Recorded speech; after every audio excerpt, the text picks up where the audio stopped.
C'est un enjeu qui n'est pas optionnel, c'est un enjeu qui conditionne tous les enjeux de solidarité. Il n'y a pas d'alternative, il n'y a pas d'issue favorable à s'entêter, à perpétuer un modèle économique qui de toute façon touche à sa fin. Simplement parce que l'écologie, c'est entre autres la prise en compte de la finitude du monde, et le XXIe siècle a basculé brutalement dans l'ère de la rareté, si tant est que l'abondance n'ait jamais existé. Et la rareté, c'est ce qui précède la pénurie, sauf si on y met en face les instruments qui permettent de piloter et de gérer sa rareté.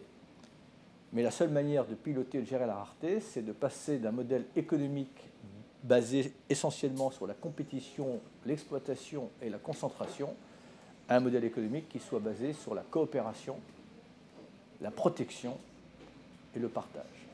Voilà l'enjeu de la conférence climat de Paris, un enjeu de solidarité, un enjeu de futur, un enjeu d'avenir, mais peut-être dit autrement, c'est un moment de vérité pour l'humanité parce que je dirais que la nature, ou peut-être Dieu, pour ceux qui sont croyants, nous teste sur notre détermination.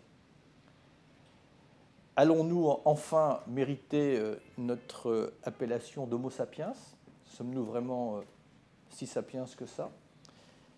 Allons-nous honorer ce qui nous distingue des restes des autres animaux, c'est-à-dire que allons-nous nous relier à la nature, ou en tout cas acter que nous faisons partie de la nature, mais que nous avons un privilège supplémentaire, puisque le monde du vivant est privilégié, puisque dans l'univers, la vie n'est pas la norme, elle est l'exception, et que nous faisons partie de l'exception, mais nous sommes la partie consciente de cette exception. Allons-nous honorer ce double privilège? Dit autrement, allons-nous accomplir notre phase d'humanisation?